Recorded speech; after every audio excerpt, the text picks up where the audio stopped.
Good afternoon to our viewers and our esteemed guest. Today we have here with us Mr. Mohammed Sinan Siyech, who is a doctoral scholar at the University of Edinburgh, a non-visiting fellow at the Observer Research Foundation in Delhi, and is somebody who has over 100 different publications in his name on security, Indian foreign relations, policy, etc. He has also presented at several international organizations, including Interpol, Facebook, the United Nations, etc. Good afternoon, sir. Good afternoon. How are you?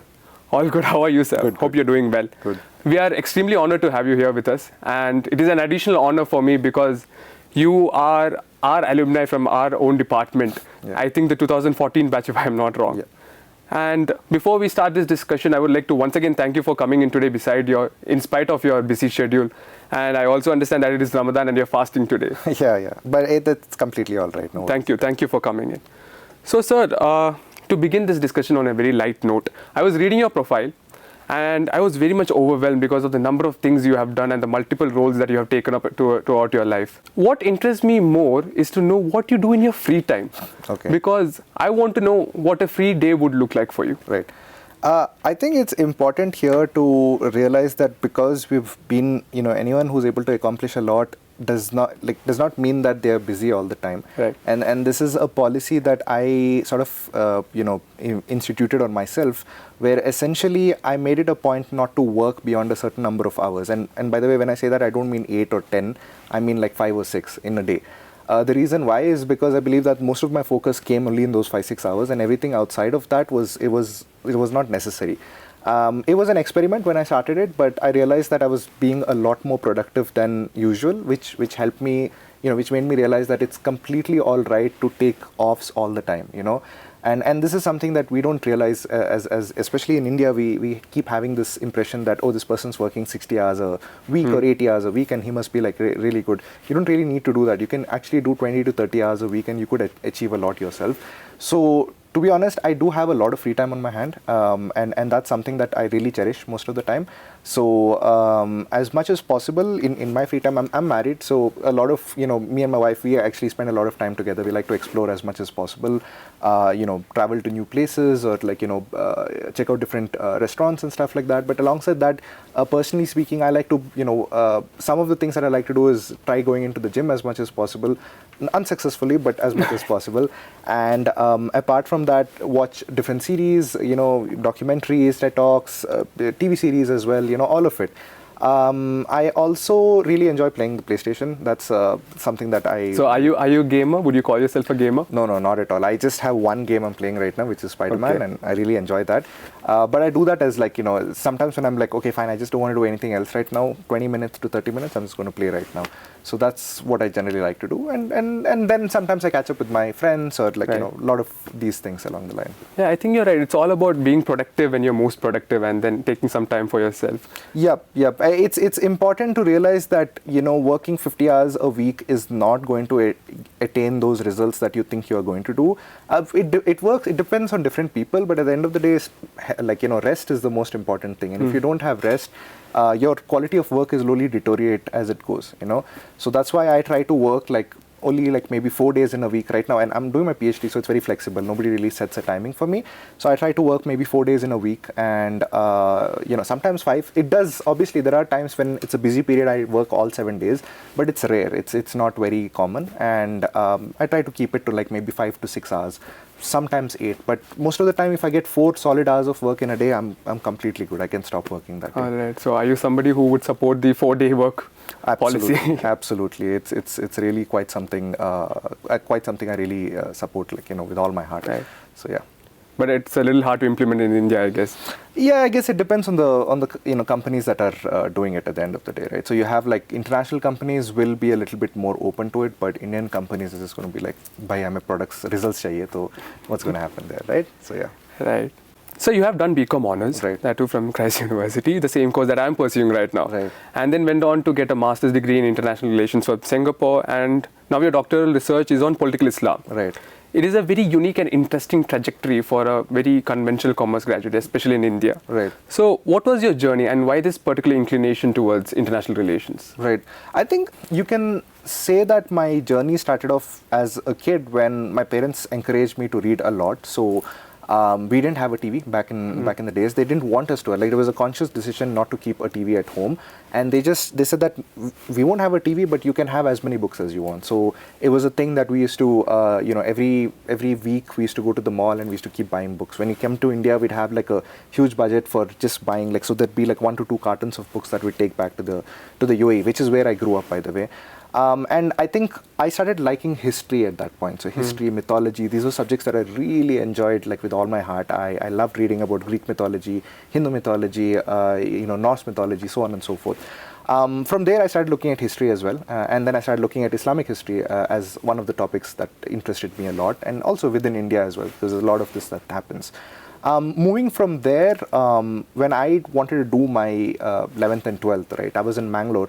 And essentially, there was this unfortunate, notion that if you're smart, you have to, or if you get marks, and I wouldn't say that's smart, but if you get marks, then you have to go to science, right? And if you're a little dumber, or if you're getting lesser marks, basically, again, I don't say it's dumb, but that's the notion that people had. You go to commerce, and then only failures go to arts, which I think is a horrible notion to keep in mind. But this was what it was back then. And I think at that point, I didn't want to do science. I hated the subject it was fine. Marks-wise, I know I got it well, but I know I would be a failure if I tried to take up the subject. And I told my parents that, look, I don't want to do science. So they said, fine, you can do commerce. That's the compromise, right? Which they were very encouraging about. I had my brother who also supported me a lot, as well as my sister-in-law, who back then I knew her as well. So moving on from there, I came to Christ, and commerce was interesting, but honestly, after a while, again, that also it lost its sheen for me. I think one of the reasons why was I was reading about the financial crisis, and I realized that a lot of the companies that me as a commerce graduate would want to get into were very instrumental in actually building the crisis, right? Goldman Sachs and a lot of these other things, that it's all recorded that they really created a lot of problems. So I didn't want to continue in that field after that. During that time, I started taking part in a lot of debate society events, as well as the Model United Nations and the Christ University Fests and so on and so forth. So there was a lot of experience I picked up along the way, and I realized that I think international relations really interest me. I had no idea of where this will go from here. I had no idea how a career in international relations would go, but I thought that it would still be great to move into this career. Right, and what I did after that was I took a gap year. I studied Arabic in Yemen for a year, which is where I picked up a lot of experience and ground level experience as well over there. And I worked a lot within different NGOs as well back in 2011 to 2014. So there was a lot of ground knowledge that I had, which when I applied for a master's in Singapore, I was fortunate enough that they saw all of these things, and they interviewed me based on these lines, right? And then they sought it fit to like give me a scholarship to study in Singapore, which is where, and that scholarship sort of allowed me to work with my previous office as well. And I continued working there for 6 years, which is where I developed my career. And that's how I decided to get into the PhD as well. And so that's where my trajectory. All right. If I may, why this particular interest towards Islamic history? It's part of, obviously I'm a Muslim, so I would definitely be interested in the history that I have as well. And it's something that I used to read a lot. So the thing is, it's not just Islamic history. I generally love reading all sorts of history. In fact, right now, more of my interests are aligned with Indian foreign policy history, which is very different from Indian history in its sense, right? So it's just that this was something that I started off back then, and that's allowed me to transition to where I am right now. But from there, it's something that I realized that there's not a lot of people writing on it. There are, but again, there are not a lot of people writing on specific niches within Islamic history, and that's where I decided, especially Indian Islamic history. So I decided that I would love to read a little bit more and write a little bit more about this. Right, great. You said you were an avid reader, so just for our viewers, is there any book that was your favorite that you would like to suggest to our readers as well? I think when I was in 2011 or 2012, someone recommended this book called The Shock Doctrine by Naomi Klein, which is essentially it's a very interesting concept. It's called disaster capitalism. Essentially, any government, and she looked at case studies in Iraq, which is basically the US invasion of Iraq, and then she looked at Sri Lanka, she looked at Indonesia, where she proved that essentially when there are crises that take take place. Like, for example, in Sri Lanka, when the tsunami hit, right, governments use that as an opportunity to sort of push policies that they want to. So, for example, in Sri Lanka, when the tsunami hit at that point, the government sort of like evacuated forcibly a lot of people who lived along the coastline, saying that it's not safe for y'all, and it's not safe for inhabitation. But immediately after, as the author showed, they sort of started building a lot of tourist resorts over there, you know. So this is essentially what she said is disaster capitalism, which is you capitalize on disasters, you know. And these disasters can be natural ones, or it can be disasters like, for example, 9/11, right, where a lot of corporate companies were, you know, involved in rebuilding, so-called rebuilding Iraq. But a lot of it, like, you know, really went down the drain, because if you see what happened, they were never really successful, and then ISIS came about because of that, right, or as one reason for it. So this is a book, The Shock Doctrine by Naomi Klein, is something that I really, really enjoyed. I don't know if, you know, back then these topics were raw.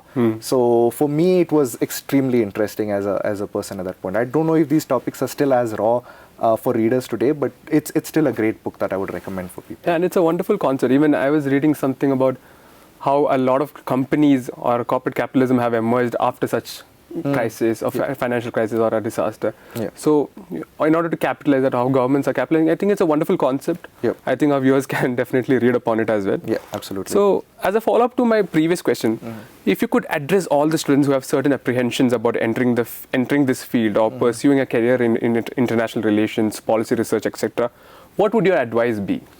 I think my advice generally would be that at the end of the day, people are anyways making career jumps, you know, so this is important to note. People in marketing are going into, for example, environmental change. People in engineering are going into all sorts of careers, and we know that you're either going to become a stand-up comedian, or you're going to go become a photographer, or there's so many things that they get into, even banking for that matter. So it shouldn't be that just because we're doing BCom right now that we shouldn't be able to get into any other career. In fact, a lot of times, and what I tell people about, you know, people with a commerce background who want to get into politics, you are as valuable as somebody who only comes from a political science background, because at the end of the day, you have, for example, banks that look into money laundering as one of the issues that, or terrorism, you know, financing of terrorism, which is something that I do, you know, in my work, right? So when you look at these sort of aspects, you need people with specializations in commerce as well as, you know, and I was telling some of the other students as well before this, was that there are aspects where as a commerce student, you will have to create feasibility reports, you'll have to create impact assessment reports, which require a lot of, you know, background knowledge, accounting knowledge. You need a lot of financial knowledge as well to help create political, you know, risk assessments, right? So these sort of things are, these sort of places are where commerce and international relations merge. So it's not something that is, you know, completely out of scope for any commerce student. In fact, these are very lucrative options for people who do not want to get into traditional commerce places. For example, they don't want to become chartered accountants or ACCAs or any of the other fields, or even getting corporate secretaries or whatever it is, right? If they don't want to get into that, these are some great options for people who have that interest and who straddle both the fields, that is commerce as well as politics or international relations. And that is my advice, that don't be scared. There are options. As long as you look out for it, you will find a lot of places which merge both the fields together. Wonderful, wonderful answer. Thank you for pointing it out that it's not completely unrelated as well. So, because while we were walking, you asked me to call you Sinan instead of Sir. So, Sinan, you mentioned that you were part of multiple societies, right? You were part of business festing, MUNs, debate societies, etc. And I have heard that you were very instrumental in making the MUN Society what it is today, a very powerful organization that gives a platform to students to express their opinions, you know, think differently, etc. So how important are these societies and activities or such clubs in shaping somebody who wants to pursue something as similar as what you did? And how has it helped you personally? At the end of the day, you know, when you attend classes, it's very passive, right? And it's about listening to the professor and maybe asking a few questions at the end of the class, you know, having a few discussions here and there. But I think, you know, attending all of these fests, and that is why I was recommended to come to Christ in the first place. When I wanted to make a decision about where to do my undergraduate, people told me to come to Christ because they have the best, you know, among the best roster of events that you can take part in, right? So if you want to be into writing, if you want to go into speaking, debating, even cultural events, singing, dancing, any of these things, right? You can always come to Christ and you'll get a space for yourself. And I think that is something that we as students should really explore as much as possible. I also want to acknowledge that there are aspects of privilege over here that plays a role, because we came from a background where we were taught in English, we read in English, whereas not all people come from that background, and maybe it is a little bit difficult, but you still have improvements and you can still improve yourself as long as everybody supports one another along the way, right? And I think and keeping this caveat in mind, right, these events are what enabled me to become the sort of researcher that I am today. Because I remember there were times when we used to, there were a few of us who were in like the Christ University, the festing teams, right? And there was this thing that, okay, Sinan is the research guy, like he is the guy who's going to do all the research and he'll come up with all the information, right? And I felt that research was as important. Research was what allowed me to be spontaneous as well, because if you just generally know a lot of things, you can speak spontaneously about the topics. So that aspect of research played a huge role in terms of me being a researcher right now, where, what I did was I honed upon the previous reading skills that I developed over the years, and I think that continued over time. So this, I think that at the end of the day, being able to debate, being able to speak with different people from different, backgrounds who have completely different opinions in terms of how, they look at different things, it allows you to expand your mind a lot more. It allows you to be able to see things in a way that you didn't think that you would have seen previously, right? And this is what Debate Society did for me. This is what Model United Nations did for me. This is even what, Commerce Festing did for me, right? And this is why I'd say that it is really important to expand the scope, where it's not just a bunch of different people coming and participating in all of these events, but it's also like, open to everybody, and people get that chance to develop themselves, because this is what people come to Christ for a lot of times. Right. When you just step out of that shell, you get to explore more about yourself and find out new things that you might be interested in. Absolutely. Or is it like a hidden talent that you might have? No, I think at the end of the day, talent is a small part of it. It could play a role, but honestly, I believe that smart working, will beat talent at any point. And just to give an example of that, when I started writing, I was actually a very bad writer. I had a lot of people tell me that your writing is quite exceptionally bad, actually, right? And I was surprised, because I thought I used to read a lot, so I should be able to write much better. But it's a completely different skill set, and also this is something to keep in mind for everybody. It was only over 2 to 3 years of really practicing, of really being helped along by a couple of mentors who decided that they're going to invest their time in me, that I was able to improve upon that, right? And that's why I think that writing or any such other talent if it's not given attention and if it's not given good mentorship, then you are not going to be able to take it forward, no matter how talented you are. So it's a little bit about talent, but it's a lot more about being able to expose yourself and become, practicing and getting smarter at doing this work. Right, absolutely right. So Sinan, if I may, I would like to narrate an incident that took place recently in our college, and I would like to have your insights on the same as well. So a friend of mine, who is part of a social organization, recently went to a village area and in a rural school, and they were engaging the kids there. So the kids were asked to do different activities. So one activity was taking chits from a box and doing the activity that is mentioned in the chit. Right. So a kid got an activity that is a very simple activity, recite the ABCs. Right. So unfortunately or fortunately, we got to know that the kid could only recite up to N, which is not much of a big issue, because we could not condemn them for not knowing the ABCs. But the same kid, when given another chance, the chit had the activity that you have to recite a story. Right.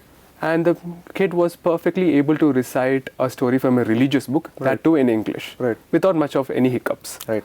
So the question is, in rural areas especially, there is an opportunity cost of studying religious books and normal schooling.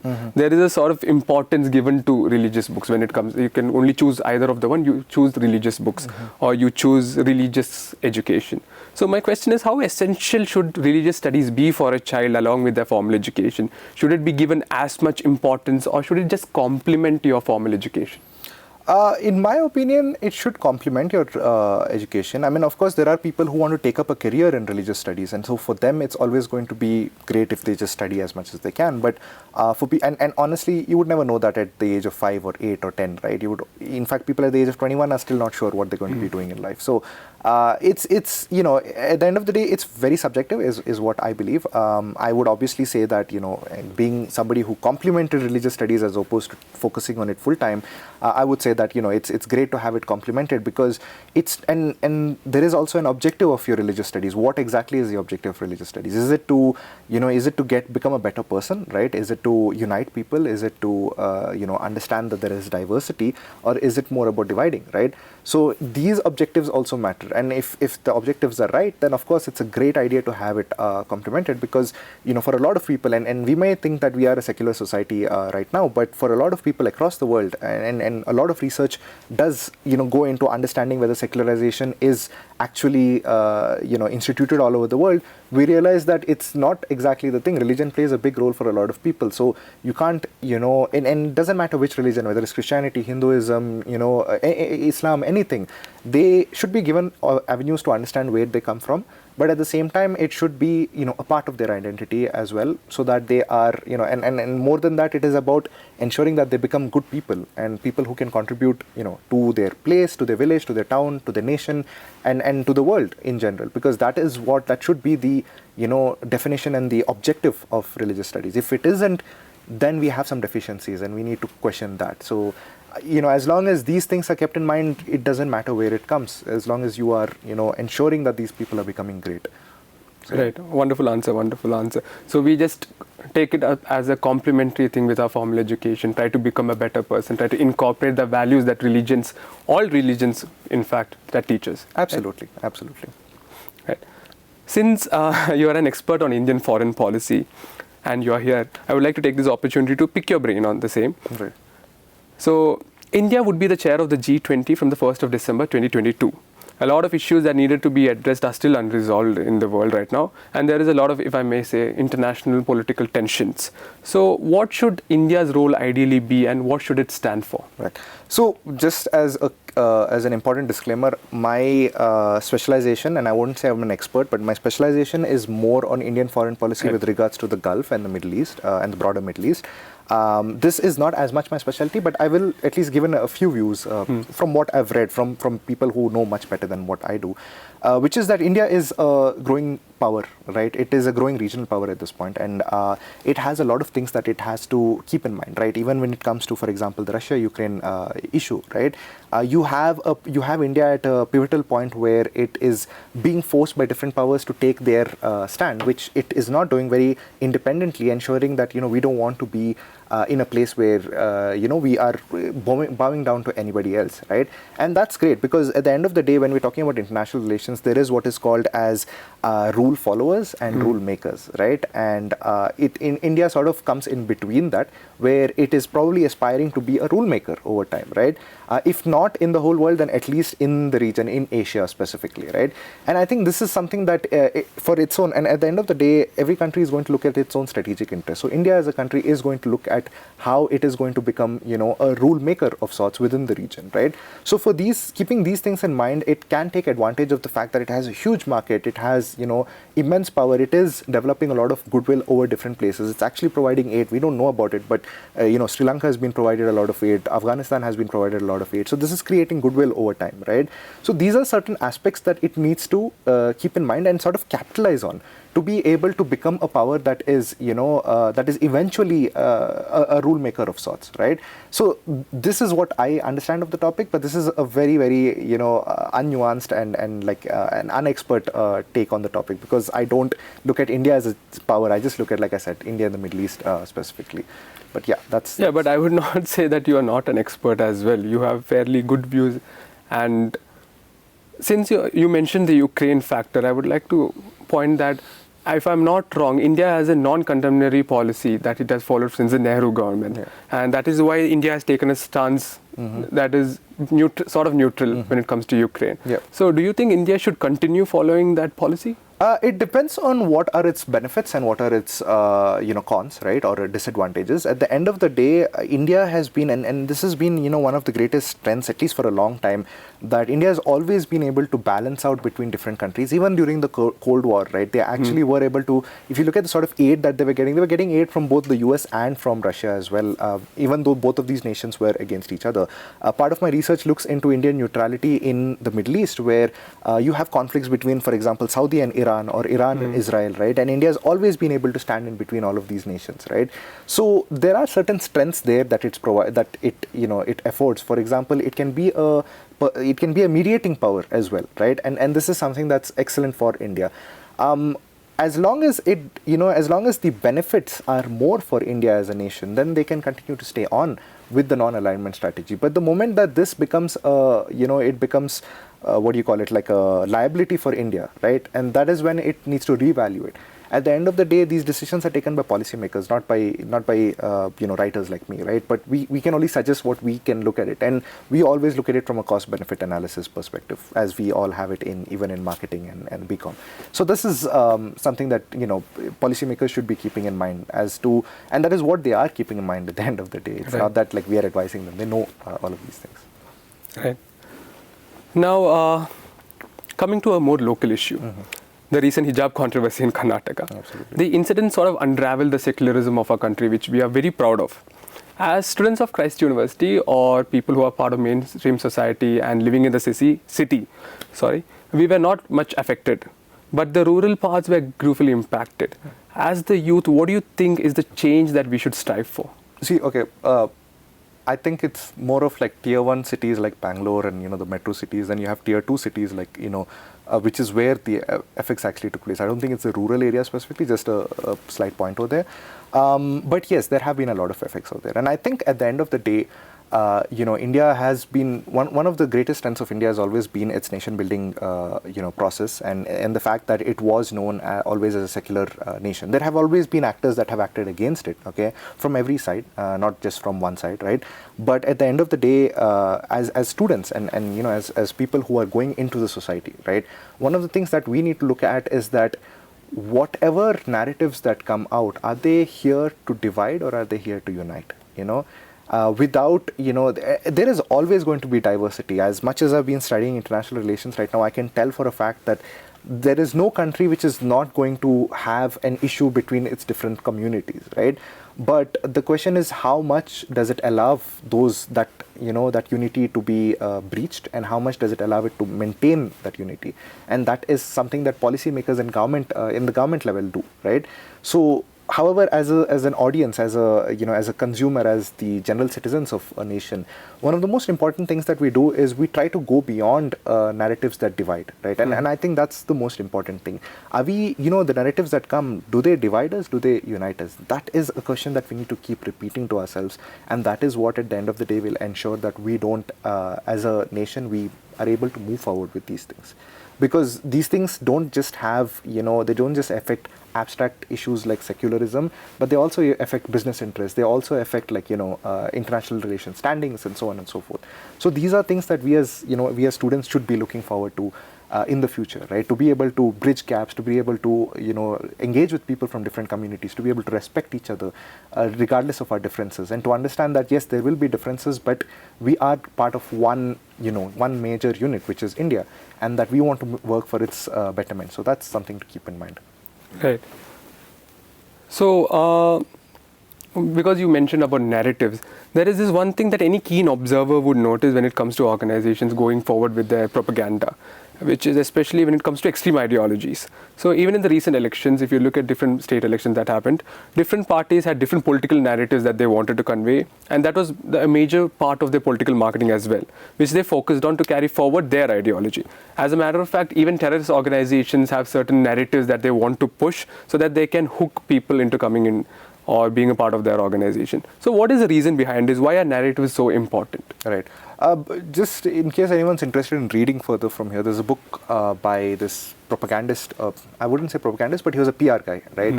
And I read it because I was in PR events in Christ University. But essentially, it's this guy called Edward L. Bernays who wrote a book called Propaganda. I think it was in the 1930s. I'm not entirely sure. But it's a very good book about propaganda and the importance of narratives, right? So why is it that narratives are important? You can pick it up from that book, but in brief, right?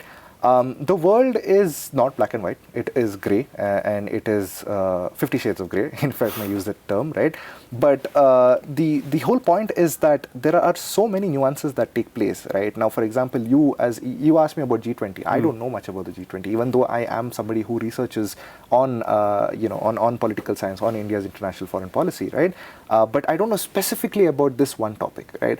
So at the end of the day, our mind is only able to accommodate so many issues inside our head, right? We are not able to look beyond certain issues. Now, you're a student, you're looking at your BCom exam, so you're only going to be looking at marketing and finance and accounting and so on and so forth. If you get a little time, you're going to read about international relations or about domestic policy, so on and so forth. Which is at which point you realize that if you want to bring the general public in, right, like you as a person would not know beyond a certain range of topics.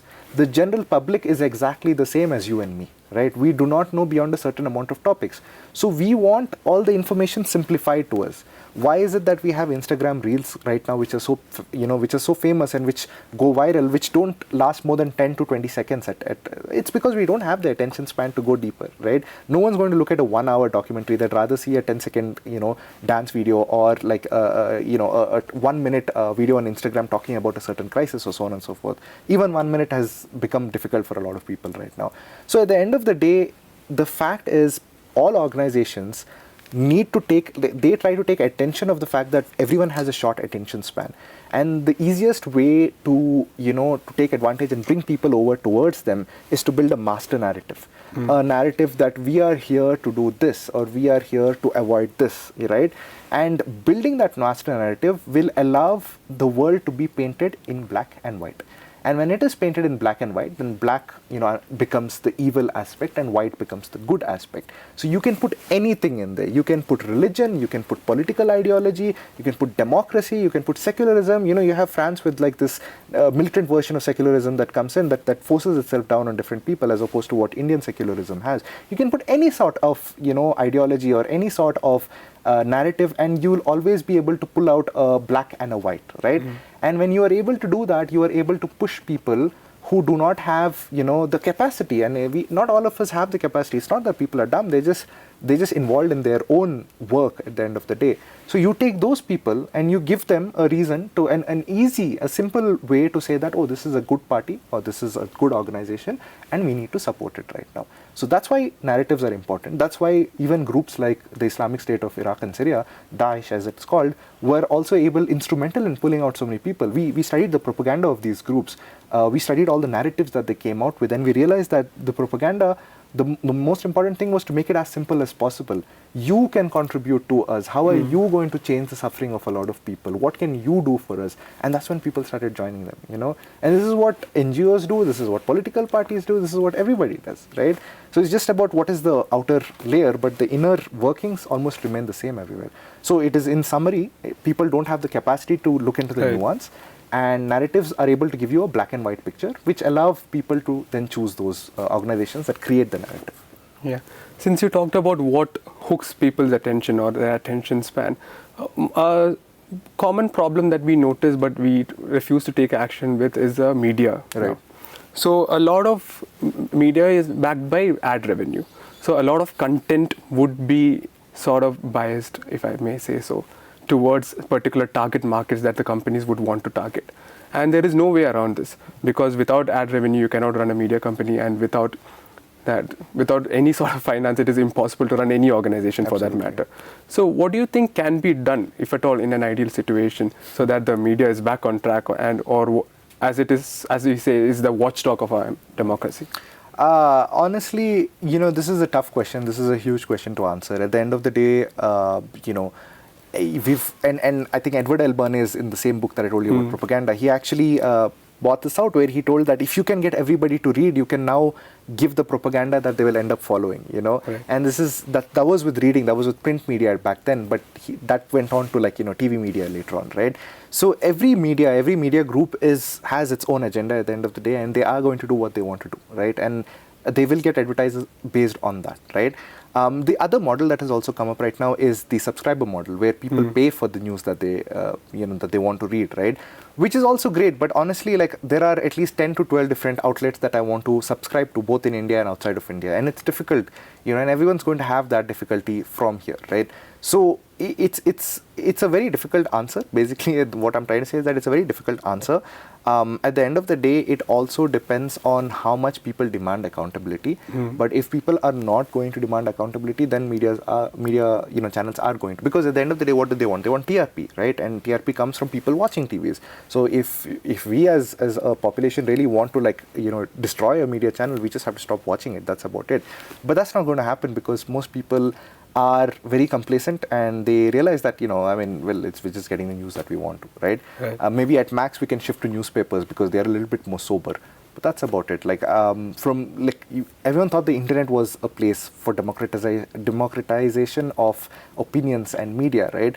But internet also has advertisers, right? And there is still a whole different algorithm that takes place over there as well. So that's still a challenge, and every place is going to be a challenge that way. Right, and the challenge makes the alternative model a little bit unsustainable, if I may say so. Absolutely. So I hope that things get better, but it is what it is. Let's just keep it at that.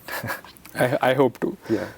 Now, we also came through one of your articles titled "Online Hate Speech Threatens India's Image in the Gulf." Right. And you have written extensively on similar topics, and elsewhere you have even written about how service providers such as Google can actually help tackle the issue of online proliferation of Islamophobia. Right. So this is actually interesting and something that we haven't given much thought about. Right. So could you elaborate on the same?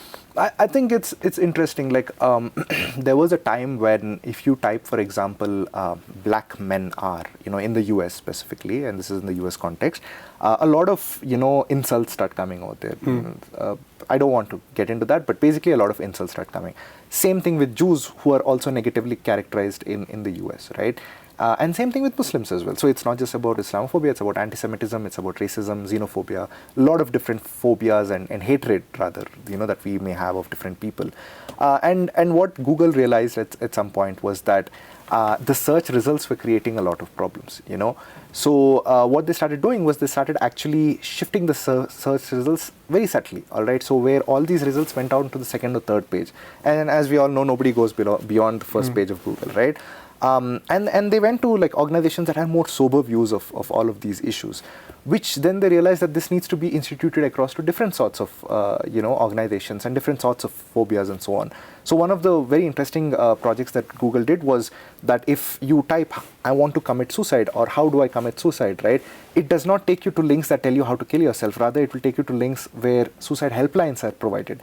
So there is massive amount of power that corporate companies like Google, Facebook, Twitter, where everybody is, they have this sort of power that, sometimes even governments may not have, right? Which is why governments are trying hard to ensure that they fall in line with their own messaging that takes place, right? So these companies have a huge role to play, and they acknowledge that, and this is something that I didn't bring up yet, but essentially a lot of companies like Facebook and Twitter and even, Facebook is Meta right now, and even TikTok for that matter, and Zoom and Zomato and Uber, all of these companies have dedicated teams that are looking at dangerous organizations, that are looking at hate speech online, that are looking at extremism, and how do they build policies based on all of these aspects. So when you have all of these things going on, you realize that there is a huge role that these companies play. And that's why it's important for these companies, to continue that, momentum and to use artificial intelligence as best as they could, because it's still limited in its scope, and to use as many people as possible to ensure that there is good number of people looking at and moderating these sort of discussions that take place online. Because otherwise, the online space is honestly a very dark space, given, and I've heard of different things where there are murders that are live streamed, and people have to take them down because it's horrific, right? So there's a lot of this going on, and there is a lot of background work that maybe we as consumers don't necessarily know that it takes place. but it is, and it is huge, the amount of work. So Yeah. that's also a career alternative for people who are interested in this. So As you mentioned, these companies have a lot of power and responsibility that they have to take up. But how much of it is actually being done in reality? I mean, look, at the end of the day, like I said, with media, every media has its own agenda, and every company, as you know, you're a student right now. Every company's main objective is to ensure that its bottom line increases, right? So keeping in mind this aspect, you'd obviously have a lot of these corporate companies which are very particular about ensuring that stays constant and everything else is structured around that. So as long as profits work, then a certain step or a certain agenda or a certain objective works out for these companies. But if it doesn't, then that is another thing, and that's why you've had a lot of governments actually fining different corporate companies for their role in riots or in not taking down a lot of content, because sometimes when you don't take down content, it becomes viral, it generates more revenue as well. So there is all of that taking place. So these are aspects that keep colliding with each other, and this is a debate that keeps going on, like free speech versus moderating speech and so on and so forth. So to what extent, I would say that they do it to as much as they can, but I think there is a lot more that can be done.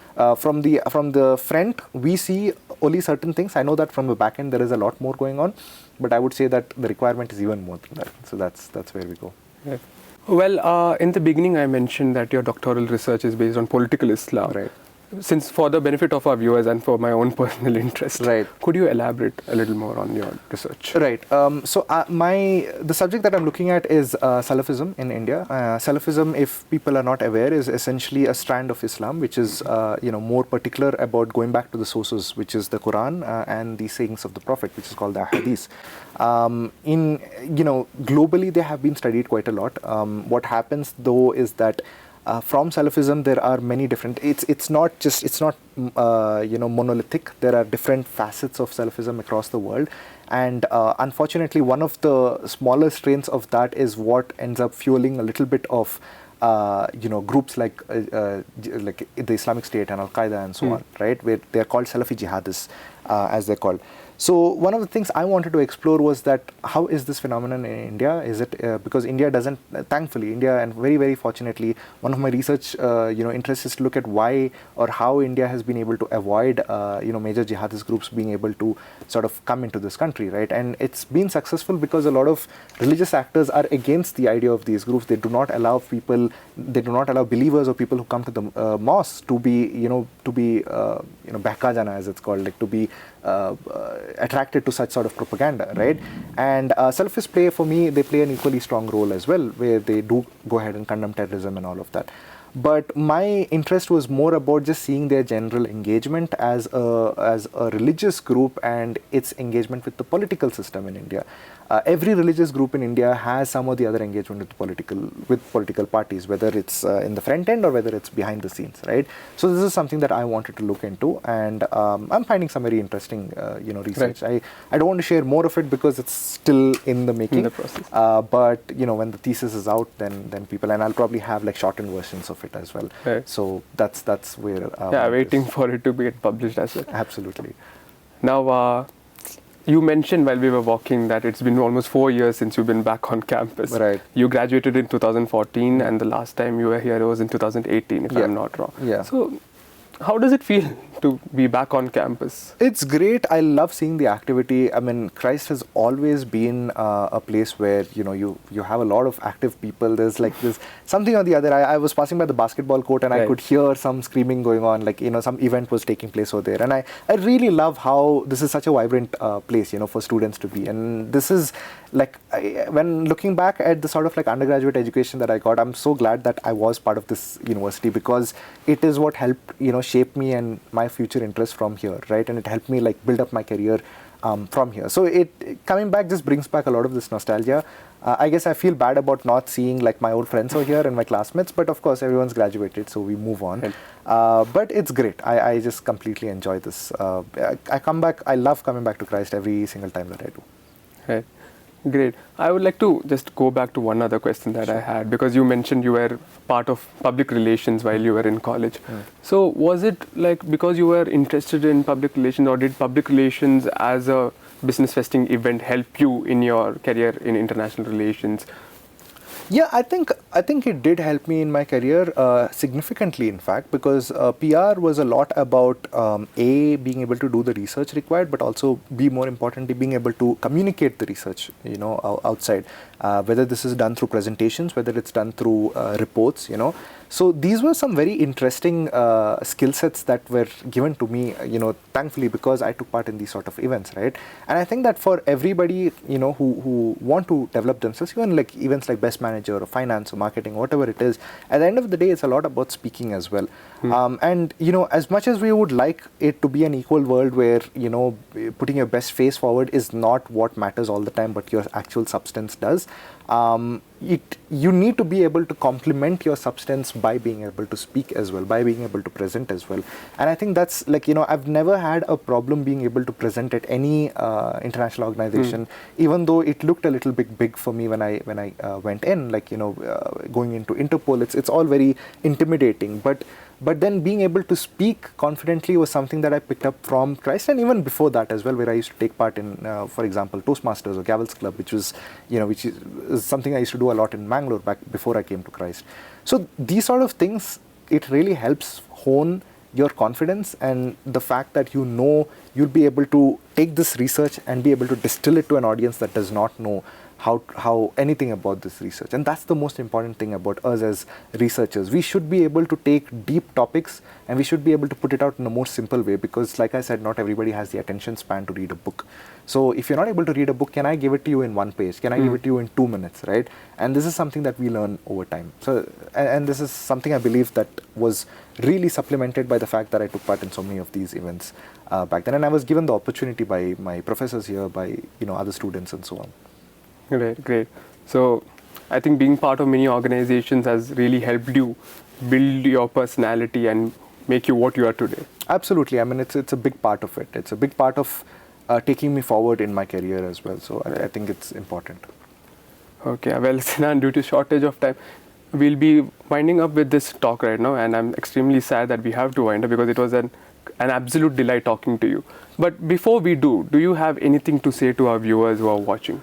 Well, if it's for BCom students who are interested in this field, however rare that you may be, I would say that there are a lot of options for you, and that there are many things that you can do. So don't be scared. At the end of the day, pick up as many skills as you can when you are in college, and for all students for that matter, pick up as many skills when you're in college, because skills matter. It's not just the stamp of your degree, or it's not just the name of your institution, but it's about what skills that you can build. And for people who are generally into IR and who want to get into that field, I would say you should be able to read as much as possible, or at least, if not read, consume as much knowledge as possible, because that is what pushes you forward, as a researcher, as an academic, and as somebody who's able to inform different policymakers across time. So that is my brief advice. And I think as a moral as a moral issue, something that we always need to reflect upon is, where are we going as a community? Where are we going as a people? And are we trying to bridge gaps? And are we trying to communicate and stop that lack of communication? Or are we trying to, create more polarized versions of who we are as a society? So introspect and try to do good rather than, take it and divide yourself as much as possible. Right. So, yeah. Well, thank you, Sinan, for coming in today. As I said, absolute delight talking to you. Absolutely. It was absolutely the same on my side as well. Thank you. Great questions. So thank you. Thank you.